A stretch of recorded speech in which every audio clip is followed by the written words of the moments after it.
Hello, everyone. It's Phil, once again, your host of The Lip, and today I have finally gotten my opportunity to interview who I've been calling the artist, the princess of paint, the duchess of design, the baroness of the brush, the contessa of canvas, Yolanda Houston.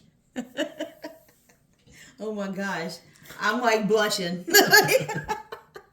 Well, thank you. I truly, truly appreciate it. Oh, it's not a problem. I'm just glad that we finally got to do this because this is a year in the making, and I'm excited, probably more so than I was, sorry to say, Patrick, more excited than to do that show. And don't get me wrong, and I was really excited to do that one, but this one is going to be interesting too, I think. Sorry, babe. So, the first thing I want to go into is we're just going to pretty much go right into it because I think that your show needs no extra introductions other than that. The first thing that I would like to ask you, if nothing else, is when did you first get inspired to actually do art in general? Oof. Well, I've been, for as long as I can remember, I've been always doodling. So I would say my first initial love for art, I think it was like seven. Seven. So I could always remember, I would always draw this lady. Now, it wasn't quite a lady, but she always had a rectangular head for some reason. And I would draw her all the time. Everything that I did, she was implemented in that. Now, where that came from, I have no clue. I'm a kid. I guess imagination. I wanted a rectangle head woman. I don't know. That's always interesting. That makes a lot of sense. And that perfectly goes into my next question for you. Do you get inspired by the world around you, or do you just sort of create things in your own mind? Like myself, I did what I like to call a series called the Flock series, where I have these birds. It's a raven, a oriole, a cardinal, and a blue jay, and they all just so happen to have flown on my fence at different times over like a day. One day, I noticed them all just sort of sitting on my fence, and I said, you know what, that'd be an interesting painting. So I was inspired on that to paint them. Otherwise, a lot of times I'm just sort of sitting there looking at the blank canvas, and something pops in my head, or I just have a mind, something just triggers, and I go get the canvas and I just start. So my curiosity would be, how do you sort of have your process? I mean, honestly, there is no real process. It's whatever I see, whatever I live, whatever I imagine. So it can come from anything. I have a lot of paintings that if you look at it, oh, this is nothing. I don't know what this is, but for me, in creating it, it's tied to an emotion. So I guess I'm like an emotional person, and I never used to have an outlet to really let that out. I would like write, but that was sparse. I would do poems, but that was here and there too. But when I actually like came into reigniting the love of art, like painting was that outlet. So whatever I may feel, depending on how I want to portray that, it can come out as a painting or a little sketch. I have my pad that I always have near me, and I have books around the house. Like whenever inspiration hits, then I'm doing something, either writing it down or just like doing a little sketch so I can remember and go back to do it the next time. So, I mean, not really a process. It's everything. I'm susceptible to everything. That makes sense. Just sort of a sponge, just absorbing everything that's around. That makes a lot of sense. A lot of sense. In fact, that's kind of how I do this show, actually. When it comes right down to it, I'm just sort of, a lot of the things that as I'm just driving down the street, I see crazy stuff going on, or if I'm in a store, I see weird stuff happening. Yeah. And at that same point, all of a sudden, it's like, I gotta write this down. I've got to remember that question. I got to do this. It's just sort of how it happens a lot of times. Exactly. Now, here comes one that I find interesting. What is your favorite part of the creative process? I think my favorite part is the seclusion, the quiet, where I can find a place, ergo my little within space area. Yeah. Just getting to pour all my ideas down, in that little space. So when I get my little quiet time, then that's what I'll do. Just that process in itself is kind of cathartic, because you can be there for as long as you would like to get everything out of your brain onto whatever you're going to use. Yes. I found that myself when I'm doing my painting. Sometimes you're like, I want to get this done quick. But when you think, in my mind, I'm thinking to myself, why do I want to go quick? I should just sort of just take my time and just let it happen. So a lot of times when I'm actually doing my work, I'm usually watching a show that I've already watched, so that it's sort of like white noise. Yeah. And I'm not really paying attention to that, but I'm focused literally on what I'm actually doing. And that makes a lot of sense. It really does.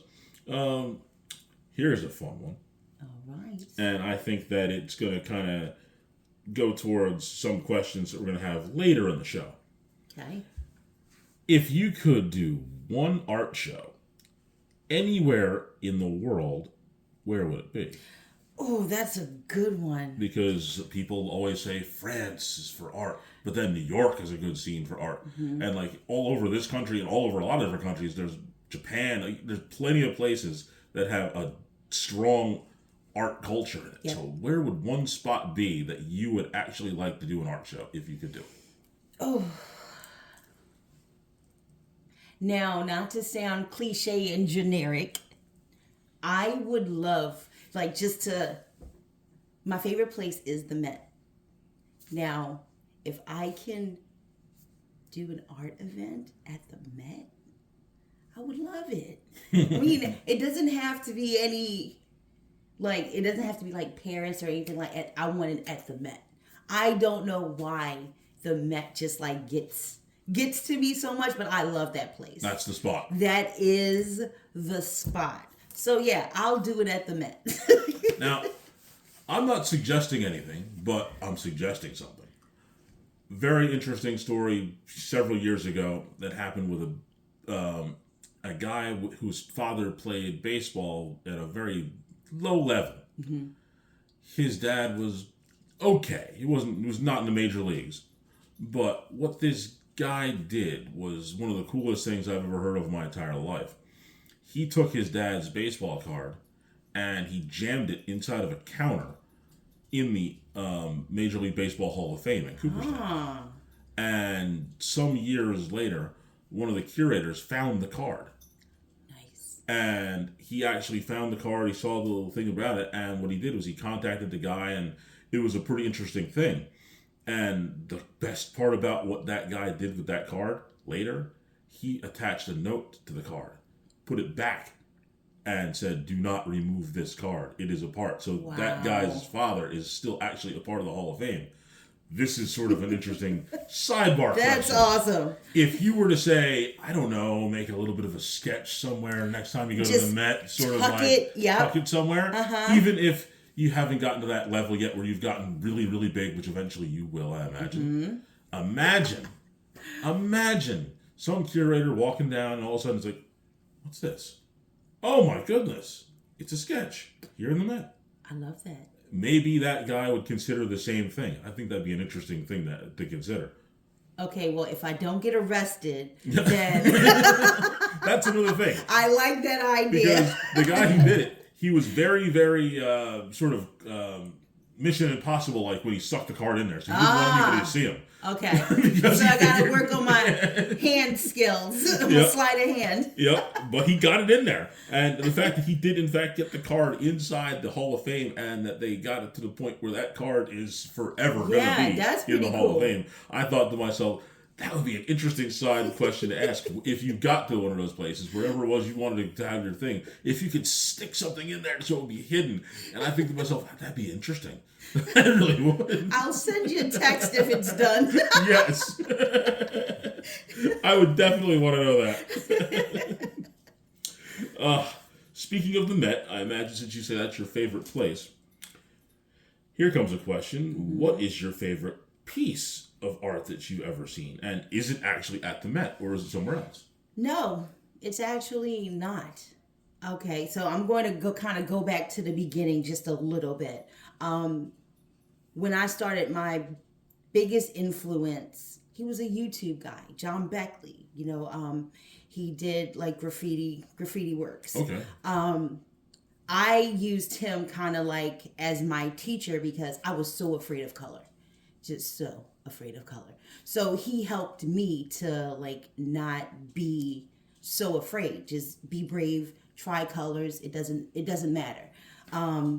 But he has so many pieces. I created one years ago. It was like this big canvas. It was like beyond anything that I've ever done at that point. Okay. But I really wanted to see if I can do it. And I did. It turned out pretty good, but he was like my biggest influence. And his artworks are just like out of this world. It's just his use of color, like that's what grasps me. Like, his way of portraying like his idea in abstract. Like he does portraits, but it's like stencil like portraits or what have you. But when he actually does do his art, it's all in abstract and it just blows me away. And it still does to this day. Oh, I love abstract stuff. I love different shapes. I love that stuff. It's kind of what I do. Everything that you would see that I would make would not be considered at all somebody who could do anything portrait-wise. I couldn't. Not at all. I just can't. I tried to do it, but I'll tell you right now, sort of a quick sidebar into that. As far as abstracts go, one of the things that I did when I was younger was I was very good at, and patting myself on the back. Good. I was very good at doing abstract art with, say, not even paintings, but with wood. And I did this one sculpture, and I did a toothpick sculpture. I did really, really well at it. To the fact that when I was in 9th grade, my teacher took the this one wood block sculpture that I made and actually put it in the school's art exhibit. Nice. And that was the extent of what I did. But if you asked me to draw anything other than a stick figure as far as a person goes, you're out of luck. And even my stick figures, they probably would get a little bit of scrutiny because they're not anywhere close to very good. I mean, the smile faces on them will be crooked and it would look weird. Well, you got to start somewhere. I was not good at like portraits at all. Like faces, body parts, I was not good at that. But it just takes practice. You just continue to do it and you'll eventually start to get better. But yeah, I wasn't good at that at all. I still think that I'm not. But you see, I'm going to stop you right there because from my perspective, right? Just from the things that I've done, I can tell you that I've noticed myself getting better in just like a year. I started looking at the stuff that I was making. I'm like, and I sort of turned my head to the side. I'm like, that's actually pretty good. And sometimes you need to stop and realize, and it's better when you look at the stuff that you did before and you're like, that was okay. But then you look at something you did now, it's like, that's like, I can't believe that I made that. Yeah. And sometimes you have to, here goes. I always talk about wrestling somewhere. It ends up in every single podcast I do. It just does. I almost should just do a wrestling podcast. Yes, I think you should. It almost would make sense, right? Yes. But Chris Jericho one day at a WrestleMania, I can't remember which one it was, actually saw, the man who should not be named, Vince McMahon, who was running around doing all kinds of stuff. And Jericho had just gotten to the WWE not that long ago. And he stopped and he saw Vince and he said, do you ever just stop and just take it in? And Vince and then he just sort of walked off and did his own thing. And then Jericho looked back and he saw Vince McMahon just literally turn around and just look around and actually took it in. And I imagine that may have been the first ever time he ever did it. I mean, it's difficult, and especially like I guess looking inward on oneself. It's like because you're so busy. You want to get better. You're putting all your efforts into whatever it is that you're doing, that, you're going through the process, and sometimes you're not thinking about the process. You're just doing a thing because it's like you want that outcome. But looking back, sometimes like that's just like hard. And it's like if you do get those moments, I mean, they can be like a wow moment. Absolutely, yes. So, just for me, like looking back on the past stuff, it took me a while to really like sit and like look at my stuff. Patrick put my art all over the wall, and it was like at one point I sat there and I'm looking at it. I'm like, sometimes we down ourselves, but this is like, I don't like this. Oh, no. I don't like it. But everybody else around me loves it. But it's, for me, like I had to really, I guess, get out of my head that, I'm still pretty quote unquote new at this. So where I want to be, that's further down the line. So like looking at the present of where my art is, and then that wow moment, when it does come, it's like your heart, I would say for me, my heart is like skipped a beat a little bit, you can say, because it's like, wow, damn.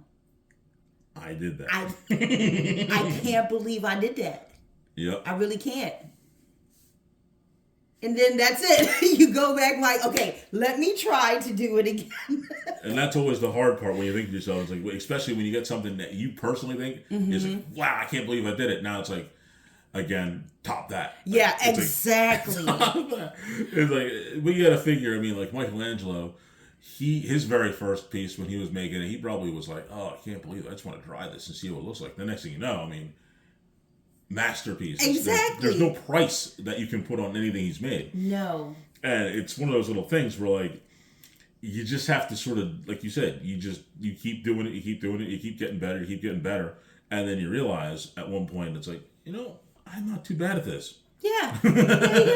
Not bad. You have the not bad face. Yep. Now, do you think like, I'm going to ask you a question if you don't mind. Sure. So, what would you think Michelangelo was thinking when they asked him to do the Sistine Chapel? Well, if I had to guess, the very first thing that probably went through his mind is, I am way over my head.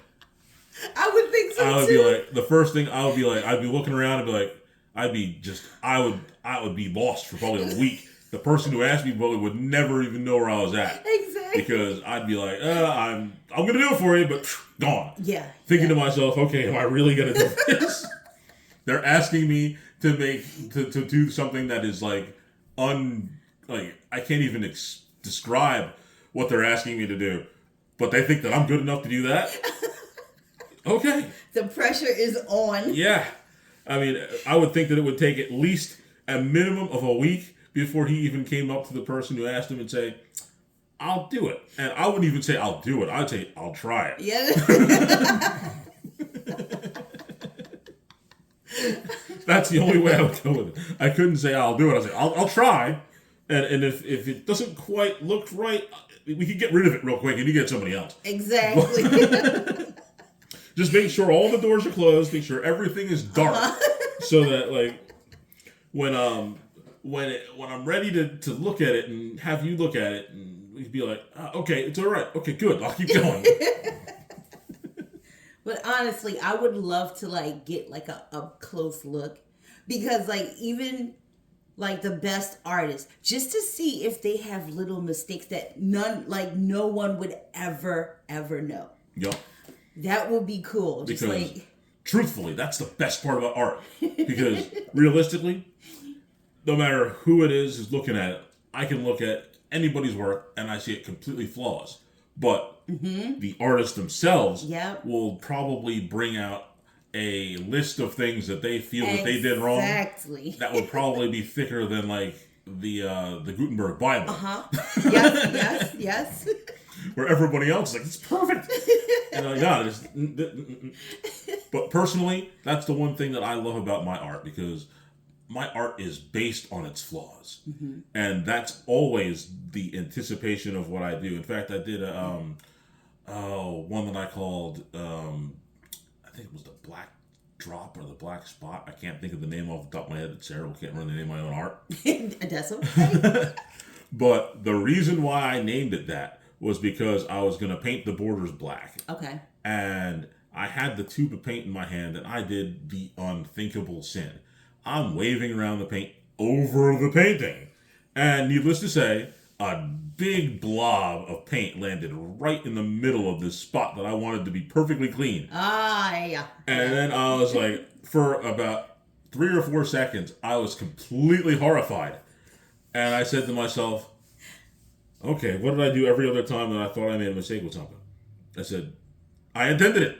So I immediately started taking a little bit of the paint from that spot that I had already made, and I kept going with my border. And I kept moving the paint around to a point where it just ended up being a weird looking, almost like a Google Maps sort of shape in the middle, but it was just black. And I'm like, okay, that'll work. Like, I like it. It's like, nothing wrong. I meant to do it. If anybody asks, well, now anybody who listens to this will know. Yeah, that was definitely, And that might be your best piece ever. And I mean, really, because somebody will be like, whoa. And that's how it happens a lot of times. Like, stuff like, in general, invention happens just out of pure accident. Like the ice pop. Like the one, people who already know with the ice pop, where the kid had the soda, I think it was, or juice, whatever it was, and stuck it outside in the cold day. And next thing you know, froze. I mean, that was purely an accident. Yeah, there you go. And here it is. And that didn't do too bad, I guess you could say. Yeah. It seemed to work out well. Yeah. Oh, my goodness.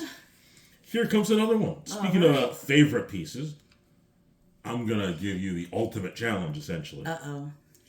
What is your favorite piece that you've actually made? Ooh. Well, let me present to you here, Phil, the self-portrait. This is by far my favorite because, number one, Phil, honestly, I don't know how the hell I created this thing. It looks incredible. It's so incredible. That's why we're using it for the background of the show. Yeah, I'm like, every time I look at it, and I put it over there for a reason, but every time I look at it, so this is my wow, I guess I should say, because like, I really, really can't believe that I did that, and how I did that, what my mind was doing when I did that was just, I'm flabbergasted, honestly. And from then, like, every time I look at it and where I placed it, I'm like, the significance of this is the epitome of, I guess, me. Like, this is me. Like, to me, this one signals protection of self. That's why I have it there. It's always looking after me. It's right while you're working. Yeah, right while I'm working. And it's like, someone's got my back. I got my own back, if you want to look at it that way. Sometimes. Yes. So this piece is my best piece by far for me that I've created. I can't argue. I mean, not that all your pieces aren't incredible, but that one is absolutely, it's on its own. It sort of says, this is what I am capable of at the absolute max for now. Enter evil laugh. Yep, exactly. It's like one of those things. It's like, this is the best one I've got now. Yeah. Is it going to be the best one I've got ever? Well, we've got some distance between now and ever to figure that out. Yes. Yes. I'm excited to see what that would be in the future. Mm-hmm. We already asked you about, did anyone motivate you into doing art? But now I'm going to change that question a little bit. Have you been able to motivate anybody else other than myself to do more art? Well, honestly, I didn't even know I motivated you, and I thank you for that. That is truly a high honor. Yep. It's like, name number one, I'm going to throw my little flag out there. Yes, you did. Because when I was in the process of starting my art, I'll have to say, I started seeing the stuff that you were making. I'm like, wow, that's incredible. You know what? I thought to myself, there was some years where I had done a couple things that I dabbled in here and there. Mm-hmm. And I said, you know what? Why don't I do a little bit more of that? And I started watching the stuff that you were making, and I was like, you know what? Oh, I absolutely have to start doing this. Man, I am so honored. Didn't know that was coming, did you? No, I did not. Yep, you heard it here first. I actually rekindled my passion for actually making art based on seeing the different things that you were putting out. Wow, Phil, I'm like truly honored, honestly. Yep. And I imagine, unbeknownst to you, there's probably other people who probably do art because they saw you doing it. Well, that I cannot say. I do not know. I mean, but, you know, if I did inspire someone just like you, I'm happy about that. Because we all need some type of inspiration anyway. Like, you know, a little push. Because sometimes it can get scary. You know, you want to try something new, but you think about, you know, what if I'm not good enough? Or will they like it? But it doesn't matter because you're doing it for you. So, I mean, if any one of us can be someone's inspiration, hey, that's pretty awesome. I mean, we don't have to know about it. Nope. But that's pretty awesome. But I think it's extra cool when you're actually able to tell somebody that. And I think that the fact that, like, literally, as I'm sitting in your house right now between you and your husband, you've literally both inspired me to do literally everything you see me doing for the last year and a half, 2 years. Really. Between the podcast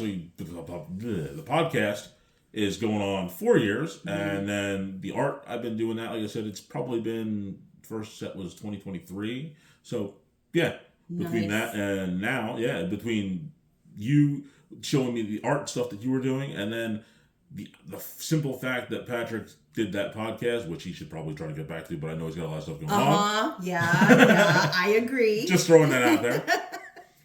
The simple fact that he did, and I said to myself, you know what? I definitely can. I definitely want to. I definitely should. I never would have done it had I not seen his podcast. Wow. Never would have even thought about it. That is amazing. Wouldn't have been a thought in my head. Wow. Good. And I literally listened to podcasts heavily since I started training for being a corrections officer in the end of 2016 till now. And I never even thought about the connection between it and radio. And like I've said a couple times, I was a radio major at the end of my college, so I knew how to set all this stuff up. Yeah. But I just never did anything with it because situations just didn't work out. And then podcasting comes along, and I'm like, oh, that's pretty neat. Didn't think about it until I saw Patrick do it. Wow. So it's like, whoa, I can't believe I could have been doing that. That's pretty cool. Yeah, I was listening to that to that exact same podcast a while ago, and it's just funny how things we started off doing come full turn. Yep. Like, you know, I did go to school for graphic design, but I did not finish. So I went elsewhere, and then lo and behold, this came back, and it just like exploded. So like I guess you never know what the future holds for you, because like that thing that, you know, you enjoy doing back there, you know, but you didn't get to do it. It comes back somehow, some way. Yeah. You just never know how that boomerang's gonna come back at you. Exactly. You just really don't. Like hit you in the head like, hey, stupid. Yep. Like this is right here for you. Yeah. And I tell you, that was like when between the two of those, between the actual artwork and the podcasting, between the two of you doing that stuff at the same time, like, wow, these two just don't even realize how sometimes, and it goes one of those things, like you said, you just don't know who's actually watching and just who you're actually inspiring by doing certain things. And that's why sometimes, I'll have to admit, there's been plenty of times over this, by the time this one comes out, it's going to be, that's what we have notes of. By the time this one comes out, it'll actually be, oh my goodness, you've got a place of honor that I didn't even bother paying attention to. Uh-oh, what's that? This will be the 200th episode. So Phil, that brings me to your twos episode. Yes. So, another thing to bring to your attention in the twos, I am the second person in this house that you have interviewed. Correct. Absolutely correct. I love it. I absolutely love it. Yes, you would be. Did he know that?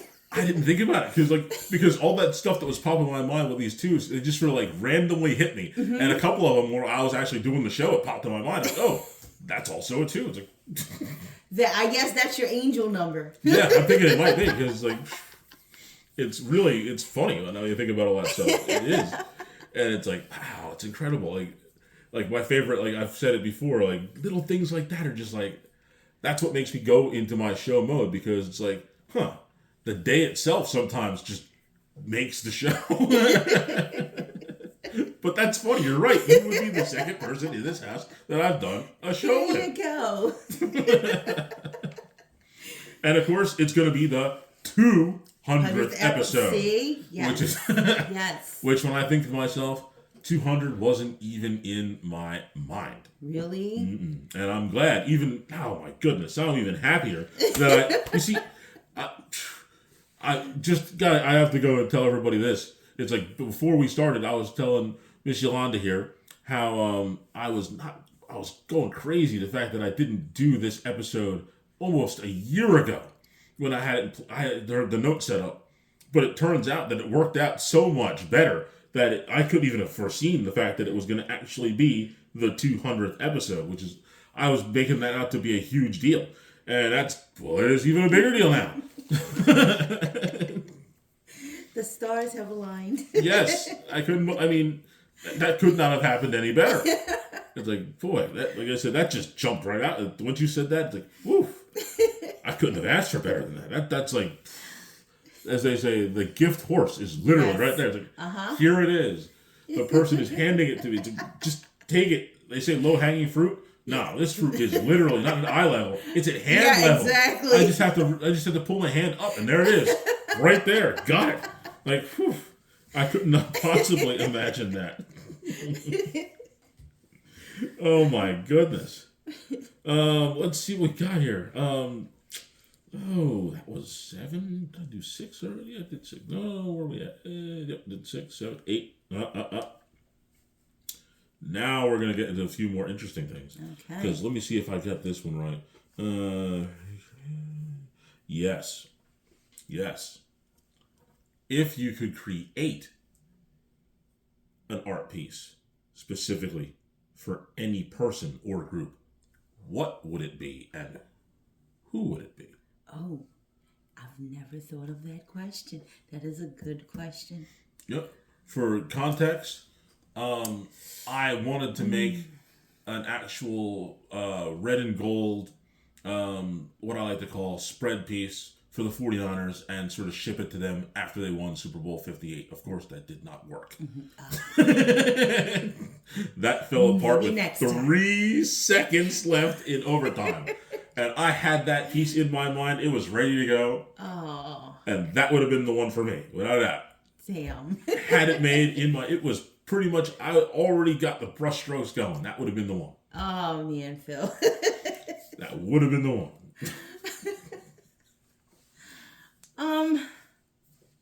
Let's see, for anyone.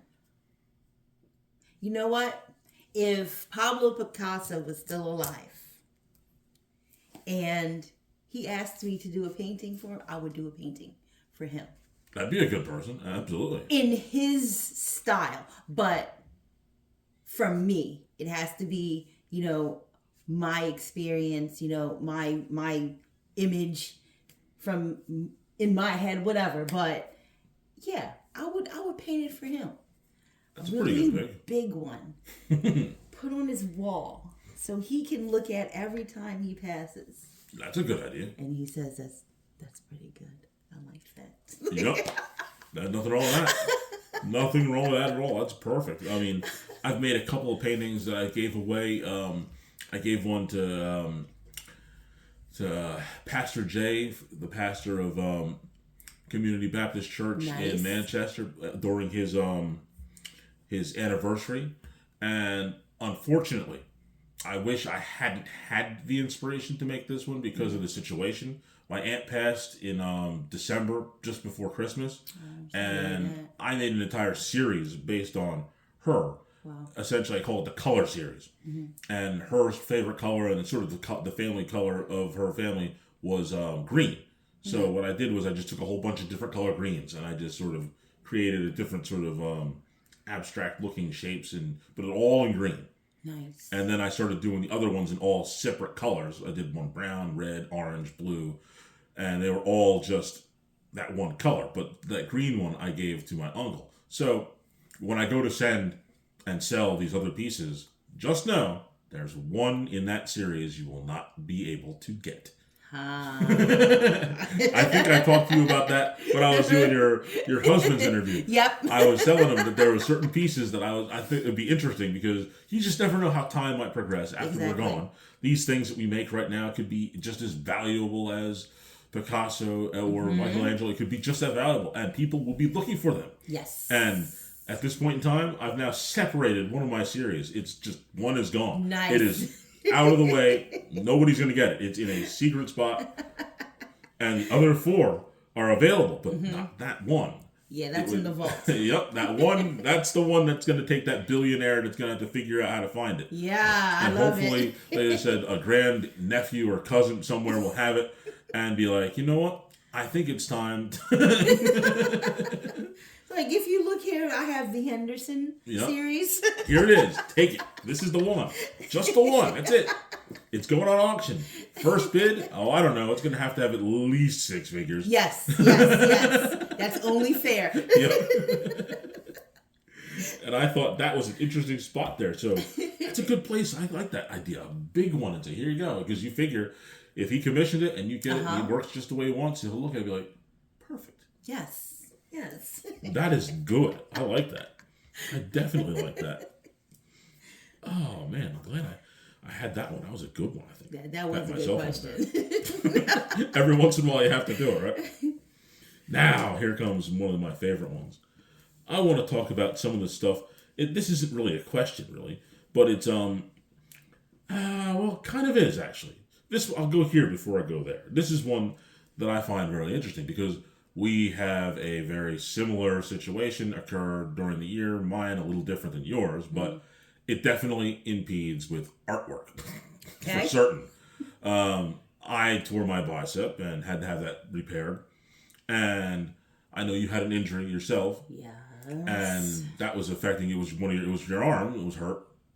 And that's certainly not going to make doing art easy. Now, my question is, how did you adapt to it? I can tell you how I did.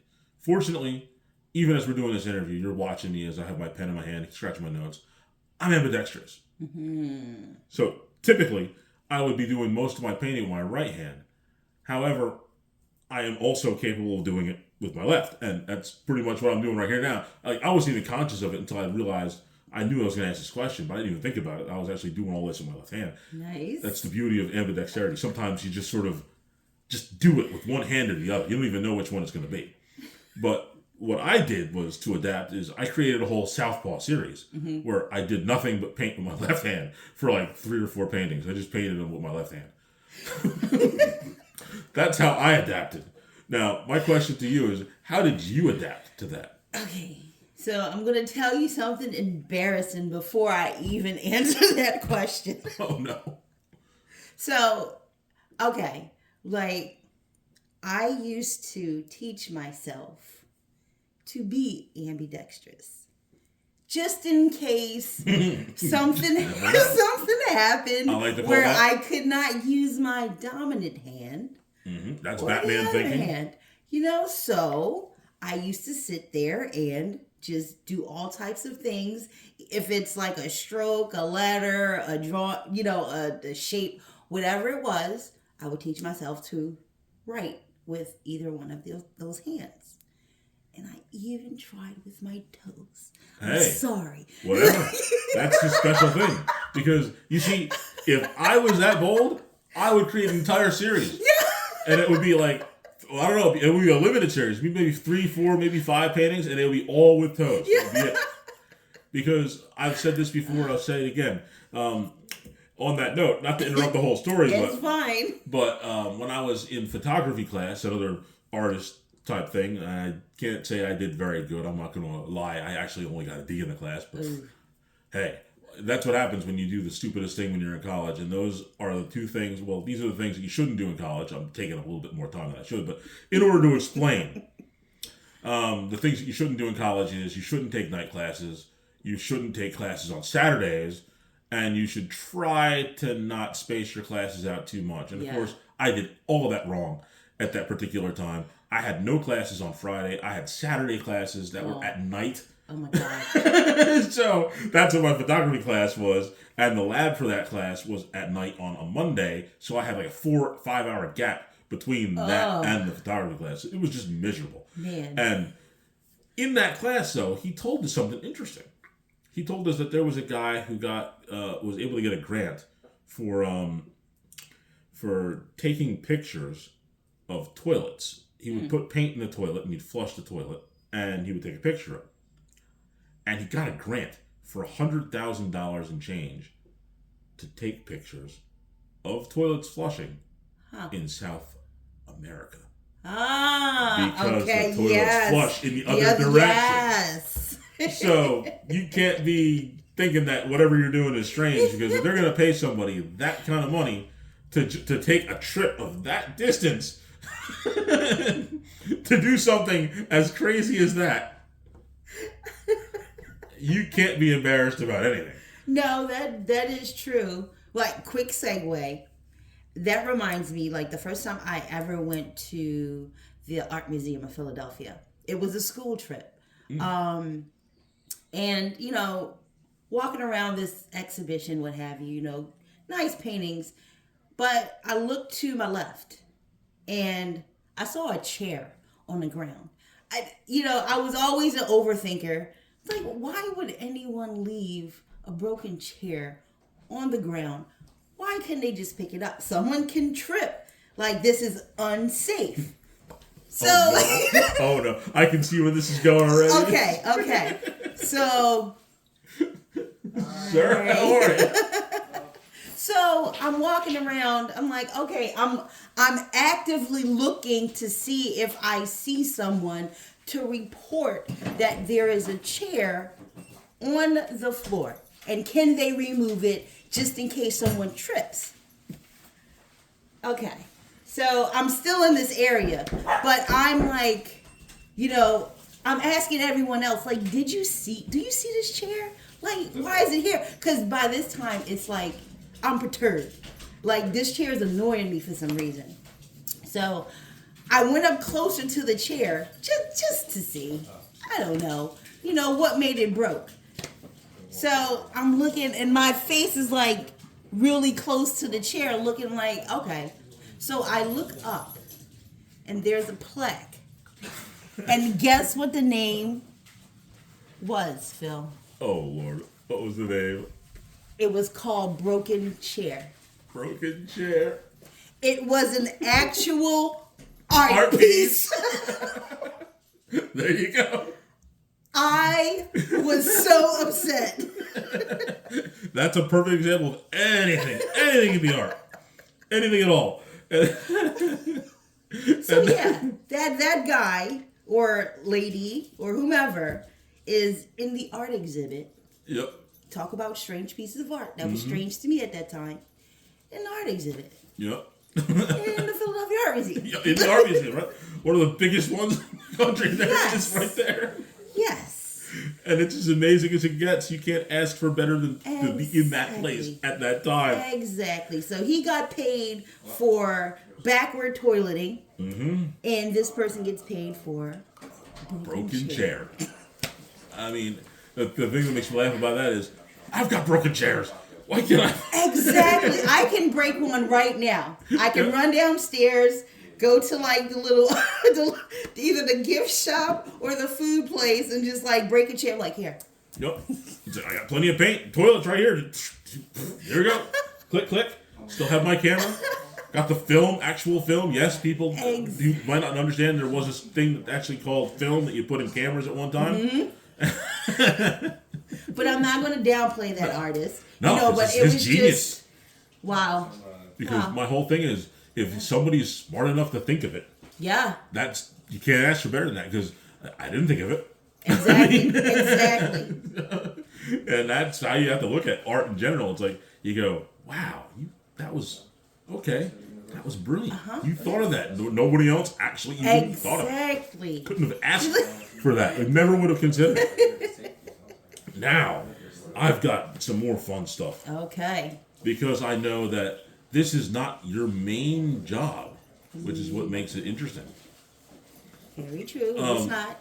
And I think this is the coolest part about it. As far as your main job goes, we don't want to go too deep into it because we're talking about your art now.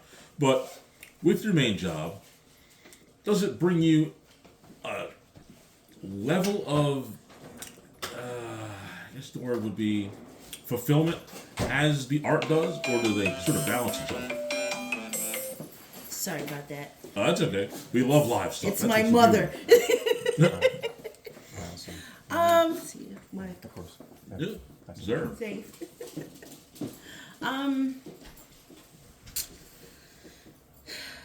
Please repeat. Simple enough. Simple enough.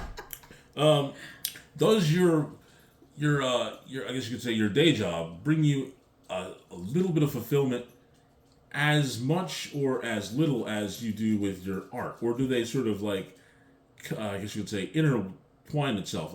For example, when I was working on cars are fun, and I actually did a little bit of art then, and I thought that was kind of neat to do that too. So it was kind of like working on cars was kind of fun, and doing the art was kind of fun. Sort of balanced itself out. Now, when I worked at, well, I hate to say it, I always use it all the time. Wow, I hated it. Yeah. For the last 3 years when I worked there, I was trying to quit. And it just drove me nuts. And I wasn't doing art at the time. So does the art essentially sort of help you get through the job, or does the job actually give you some sort of fulfillment? Okay, so I would have to say now the art is more fulfilling than my job. When I started off, well, let me say I am a certified occupational therapy assistant. I work with the geriatric population. God bless you. Yeah, Phil, you have no idea, I'm sure, but I don't know. Unfortunately, I can tell you, yes. Oh yes, my God. With my mother-in-law at one point in time, yeah, yes. They're doozies. They're doozies. But, providing rehab services to these individuals, that was my ultimate goal when I went back to school. I wanted to help. But where within the timeline, the lifespan, I wanted to, I really didn't know. I really wanted to start off with children, but my first job ended up being at a long-term skilled facility. I loved it. At that point, I really did. It was really exciting, and knowing that I was doing something good, to help a person. That's what I wanted to do. But as time went by, I lost my charge because, as you know, within the system, Yes. There are a lot of things that's there that makes you kind of question, if this is actually the place for you.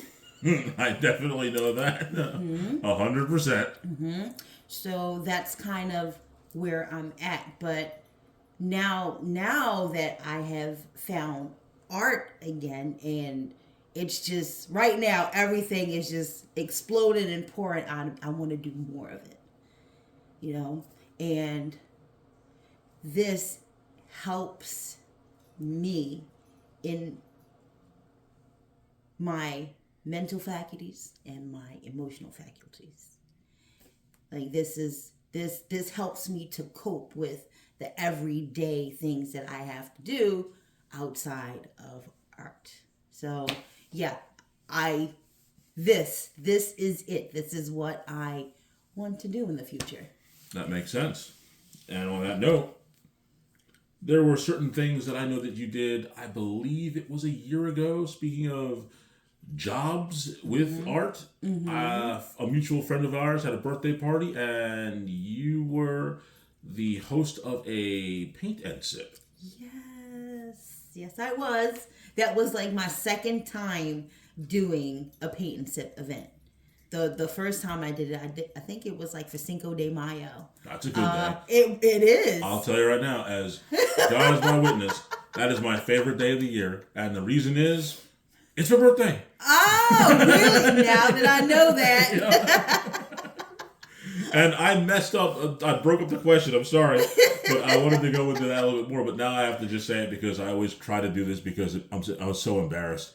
Because I want to say, was it last year, the year before last, was within the last 2 years, I missed the ultimate opportunity on my birthday. What's that? It was a Tuesday.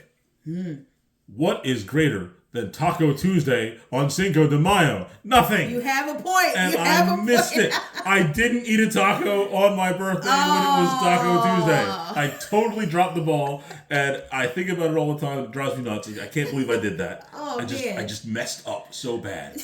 But let's go back to the paint and sip. When you do those events, how you did a couple of them now? Yes, I did two, the Cinco de Mayo and the birthday party. Now, I'm trying to plan another event. Excellent. But something we'll talk about later. Like Very later. As they say, something in the future. I like that. That's always a good thing. And speaking of the future, as we're recording this episode's going to air, I believe, you will first be able to listen to this on March 22nd, 2025. All right. My question, that's a month away, isn't it, literally? Yeah. And as that episode airs, you will be preparing for another specific event. Correct. On April 5th. Correct. So it'll be the Waffles and Wine art show, the home opener. It's going to be at the James Oliver Gallery downtown. I love that gallery. And I am truly honored that I was chosen to actually, participate in that event. So, yes, I will be prepping for that event in April. That sounds like it's going to be a good time. Yeah. Yes, it is. Yes, it is. So I'm hopefully, I'm hoping that I can at least have like two new pieces that I can do to actually exhibit on that day. But I've created like a series. I've shown it the last event at the Palace and Poetry event that I had. Trying to go for a series now, but it's based on the male figure. So I kind of want to introduce that bits by bit. So I think I might go along that line on April 5th. Sprinkle a little of that in there. That's see how perfect. It goes. Exactly. Just put your toe in the water a little bit and see how it goes. You can't ask for better than that. It's a great idea. Oh my goodness. We are just having a great time here. Oh, I love it. I've got a couple more things for you today, and we're going to be getting close to the end, unfortunately. Oh. But the things that I have for you is I have the last segment that I'm going to do for Don't Go to Jail. Okay. And this one specifically goes to you, Yolanda, because this is the reason why you should not go to jail. At the last jail that I was at, the only jail I was working at, it turned out that they had murals all over the place. And some of the guys who were there working, their job was to actually paint these murals. They got paid some horrible wage, around a quarter, 50 cents, to do what I would feel is just legitimate, credible artwork.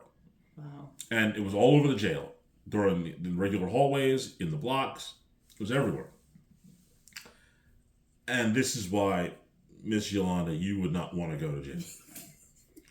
Turns out that right before I was about to leave, at the end of my, unfortunately, when I got hurt and had to retire, there was a new superintendent / warden who came to the jail, and that warden decided that no more art on the walls, and made an initiative to the painters who were working in the jail that they had to cover over every single drop of painting on all the walls, nothing but white. That's awful. It would just, I think to myself, there's no way that you could possibly be, because you just couldn't do it. You couldn't do it. Like I told, with Patrick, the technology that he would be losing out on, he would not survive. You, without seeing and being able to create, because you would definitely, if you were, God forbid, in jail, that's one of the things that you would want to do. At that one, there isn't. No, it doesn't exist. Yeah, that's freaking awful. Yep. To have your hours of labor and creativity just washed away. Yep. Yeah, that's heartbreaking. That's heartbreaking. It really is. And I saw that for the first time, and I was like, wow, I can't believe it. Now, granted, there was a couple things that were up there, and I was like, unbelievable. Like, this stuff, like, I really think, like, this one guy in particular, he was so good, and I don't know if he's out yet, but I told him, it's like, bro, I used to have a Monte Carlo that I used to race in, what I like to call my young dumb days. Mm-hmm. I painted a little bit of lightning, and I painted the grill kind of funky. His airbrushing skills were so incredible. I told him very specifically, if you get out of jail, which he's going to get out of jail. He wasn't a lifer. Okay. You could go to the people like me who were racing their cars, who wanted some weird flashy thing on their car. Yes. And you could name your price. Yep. No resume required. None. Nothing. Zero. Like, you just tell them that you know me, and I'll tell them, yeah, this guy. Yes. Hell yeah. You can put any number on it that you want. It doesn't matter. They will pay it. Because when they see the result, it would be like incredible. And at the end of the day, that's why I have to tell you, that's why you don't want to go to jail. You just don't. Well, they'll probably put me in solitary from time to time anyway, because if I created something that you washed away, listen, there are other ways that you can be creative. Yeah. My food will probably be on the floor or the walls. I'll probably have a lot of cuts on my finger, like caveman style. Seriously, because when I saw that, I was like, And the worst part about it was the guys who did the painting were super passionate. I mean, literally, they had the same passion that you have with your work. And I saw that, and I was like, oh, yeah, goodness! Like, especially this one that this one guy did, the one I was telling you about, who could do the just incredible airbrushing. He did this one about suicide, and it was just it was incredibly good. And the worst part about it was one of the parts of the painting that he made was his daughter, and I was just like, I'm sure his only connection at that time too. I was sick. I was absolutely sick, because I understand if you didn't want Robin Williams and I can't remember who else was on there, Aaron Hernandez. Yeah, but that was his daughter he painted on there about that. Like, at the very least, you could have left her and the suicide prevention number on there. At the very least, because it's jail, depressing things happen sometimes. Yeah. That might not have been a bad thing to look at. Exactly. What are you gonna do? Oh my God. Now that's punishment. Yes. Yes. To the point where I almost would think that might even almost go to the cruel and unusual. Yes. That was that bad, in my opinion. Oh my God. Oh. I'm glad, at least for nothing else, that one guy who did, he painted a lot of stuff on this one block. He had a whole Star Wars theme, the whole block. Of course, I love that because of Star Wars geek. But I'm glad that he got transferred before he saw them paint those. Yeah, that'll make me lose it. Yeah, it would have just been horrible for that guy just because he spent hours and hours and hours as most people who do anything with art. I mean, certainly some things you do might take 5 minutes. Some things you might do may take 5 years. Yes. And you just don't know when you're doing it. You just don't know. And that's the beautiful part about art in general. You don't know how long that it's going to take. Mm-hmm. You can't rush the process. You have to go with the flow. Yep, you absolutely do. And I was thinking to myself, that's how I kind of figured it out, because I was doing something probably a month ago, and I realized, wow, I've actually watched this entire movie, and I'm still not done. But the other thing I did, it only took me like 5 minutes, and I was absolutely happy with it. Mm-hmm. And then even after that movie was over with, I watched another movie, and so we're talking like 4 hours, and I'm like, this usually doesn't take that long. And I'm looking at it, and I'm like, it's not done. And I even let it sit for another couple days. Mm-hmm. This is just the way the process works. Yes, it does. Like one of my paintings, I don't know if you saw it yet, but the blue guy, yes, the blue muscle guy, yes, that took me months. It took me months because I wanted it to come out the way that I saw it. That's the key, because sometimes in your mind you're like, I see it a certain way. Yes. If I can't quite project it, it's not right. Yep. The color, everything has to be perfect, as well as perfect as it can be. But that took me months. I just kept looking at it and walking by okay, well, this doesn't look right. Well, let me focus on this area here. So you can't rush it. And because I didn't rush it, it actually came out the way I wanted it. Exactly. Yep. Absolutely. And that's where, like I said, that's where my process is. I am a lot more random than you in a lot of ways, because I have this thing that I called an art box. I just put all my paint in this one box. And at certain times, I will just say, okay, I want to paint something, and I don't know what color I want to use. I just stick my hand in there, grab a couple paints, boom. I love it. Boom. That's what I'm using. I love that. I love that. It's I don't care what color it is. It could be green, it could be white, it could be pink, it could be tan, it could be something like that. Nice. And sometimes I'll even look at a color and be like, you know what? I'm going to darken it. Or I'm going to lighten it. And it just how it works for me. That's how I go about it. Just let it be. I always say, your painting will tell you what you want it to be. Agreed.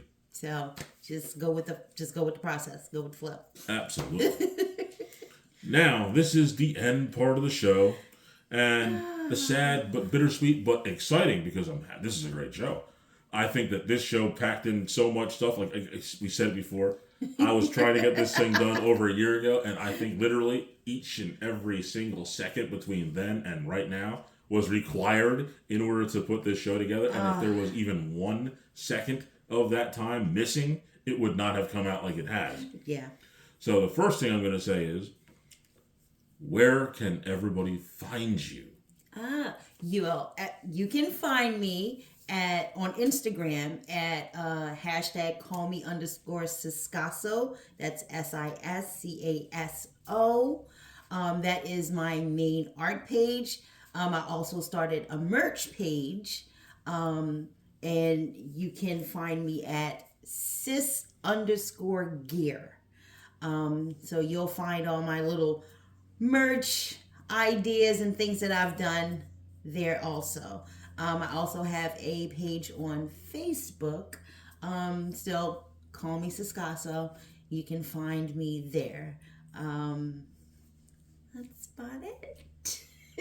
That's what we need to know. We need to know where we can find it. We need other people to look and see this stuff, because, like I said, I was inspired based on seeing the different things between Facebook and Instagram, and that's what made me say, you know what? Let me do this again.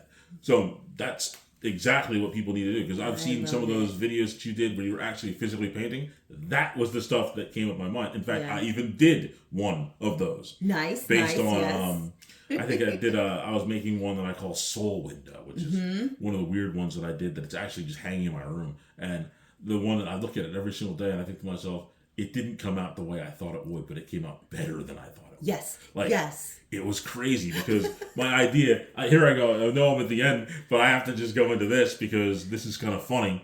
Because originally I wanted to make it where it was sort of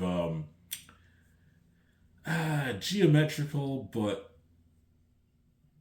you could sort of have like a little spot in the middle that had a whole bunch of color and it was going to be black on the edges. And I sort of kind of created sort of, I guess they're 4-sided polygons around it, sort of encapsulating it, sort of making a frame around the small color portion of the inside.